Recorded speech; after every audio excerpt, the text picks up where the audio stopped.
I hope you have unlimited text messaging. By Miss Carr. Chapter 40. Conversation 31. Let's do coffee. Cuddle Bunny. Sorry, I would have texted you earlier, but it took me a couple of days to find out where Clint put my phone. He hid the thing in the ventilation vents. Me. I'm not even surprised. Cuddle Bunny. So we heard congratulations are in order, and Colonel Rhodes is the new director of S.H.I.E.L.D. Me. We were all really happy about that until the UN decided to name Jeffrey deputy director. Mr. Patriotism makes me nauseous. He's still trying to put forward mandatory lie detector tests and his color code of security. Cuddle Bunny. How did that go? Me. Rhodey said something about his agency using the same classification system that all the other agencies use because he is not dealing with learning an entirely new classification system. Although he is thinking about doing random polygraphs like normal agencies do drug testing. Me. I think it's pretty much a match made in political appointee hell, but Jeffrey probably would have been made director without your suggestion. Heck, so it could have been worse. So much worse. Cuddle Bunny. I'm getting that impression. Me. Although the fact my BFF is now in charge of the ragtag bunch of misfits that Coulson scavenged from the ashes does not keep it from making questionable decisions like keeping me in charge of the new Avengers. Cuddle Bunny. Probably because you have the most field experience. You can also be a really good leader when you want to be. Me. Agent May has more, but she can't technically be an Avenger because she's not enhanced.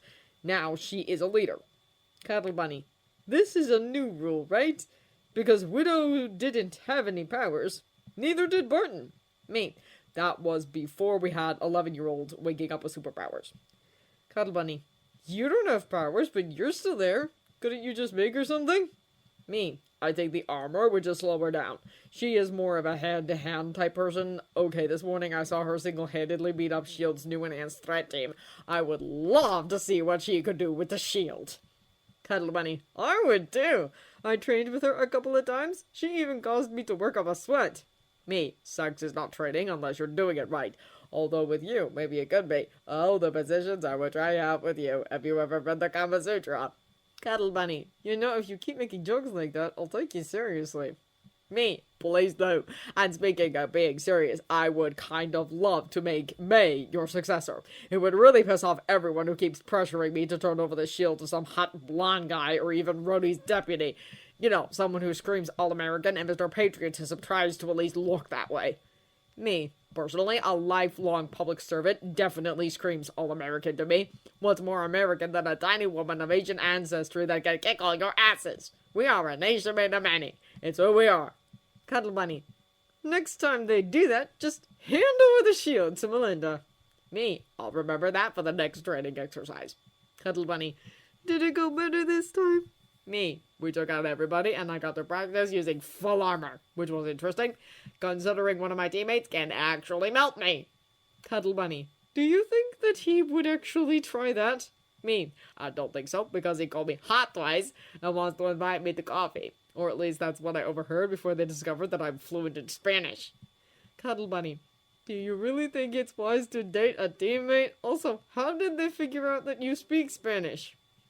Me. Yo-Yo is going to be going undercover as my new assistant. However, one of the ATCU transplants made some snide comment about how it would be more plausible for her to pass as the help since she's still working on learning English. Which was a stupid comment because she's been studying for only a few months and she's almost fluent. Me. Anyway, that pissed her off, which resulted in her saying that I was a genius. I could just learn Spanish. Then I replied in perfect Spanish that I was already fluent and it wasn't much of a problem because SI does a lot of business in Latin America and Spain.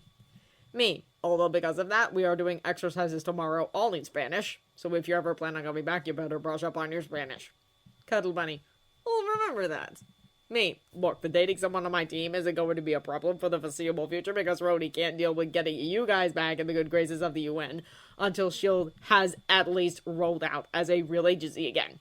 That's probably not good to happen the second Wednesday in November. Me. It's a little different with the Spy Twins because they're ex-S.H.I.E.L.D. and Rhodey has better options to get them back in the good graces of the UN. Cuddle Bunny. So you're not interested in sleeping with the bulletproof pacifist? Me. You do actually know what coffee means? I'm impressed. I can't wait to get some with you. And only you. Cuddle Bunny. So no coffee dates with your new teammates? Me, well, I'm supposed to be getting coffee with Yo-Yo to talk over her cover job, but that's mostly because I don't do alcohol anymore. Cuddle Bunny. You know what I mean! Me, I told Joey that I have a boyfriend. Only you and me know that's not true, mostly because I'm not sure what the hell we are. Friday. Your boyfriends? You are dating. Why do you both keep ignoring this possibility? Me, Friday, did you just show that message to Steve too? Cuddle Bunny. Yes, I think Friday is mad at us. Me, when my AI is mad at me, it's never a good sign, although dating usually consists of more than just writing each other back and forth. Cuddle Bunny. It did it back during the war. For some, letters were the only connection they had. Also, you pretty much said that you wanted to have coffee with me. Me, which was totally a euphemism. But I also want more than just coffee. Cuddle Bunny. So right now, we just have the more than coffee. How are you really feeling about S.H.I.E.L.D. giving you a brand new assistant? Me, are we playing 20 questions again? It has been a while. Cuddle Bunny. Which is why it's the perfect time to play again.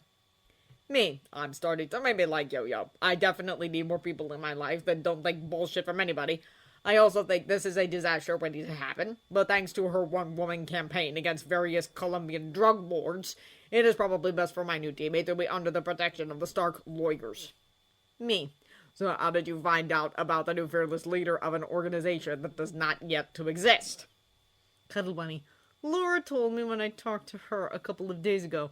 I finally decided that I should see someone professionally. She's trying to arrange that. Me. That's good. I think a lot of our issues, especially the Bucky-related stuff, you need to work out for yourself before we even tried to deal with it. Cuddle Bunny. So you work on your end, and I work on mine, and hopefully we can meet somewhere in the middle. Me. Oddly enough, knowing that Hydra tried to kill my dad multiple times before they brought out the Winter Soldier makes it easier to deal with. I'm still upset that they took out my parents and my pseudo-mother figure, but it's easier to deal with things if I can focus everything on Hydra and not your best friend. Cuddle Bunny. I'm working on it. I'll find someone to talk to. Me. That's all I can ask. I'll do the same. Cuddle Bunny. Also, Clint wanted me to pass on the message that if his wife gets arrested again, and you don't tell him immediately, he will hunt you down and put an arrow through your... You get the idea. I had to tell you that because it was part of his conditions to get my phone back. Me. Baby, you can say ass. Yeah, I'm a pretty one. I really want to run my tongue down your... I can't finish that sentence because Lila just came into play. Cuddle Bunny. Then we should probably wrap up this conversation. Me. Although if Clint is by you, tell him that his wife wouldn't let me tell him, and I'm a little afraid of her. That doesn't warrant taking your phone. Also tell him that Lila loves him and misses him, and he owes her toys. Cuddle Bunny. I will pass on the message. Me. Actually, all the kids miss him, especially Connor. He was being an extra brat to Laura. Teenagers. They almost make me glad I'm sterile. Cuddle Bunny. I'll pass on that message too. I'll talk to you later. Me. Later, boyfriend.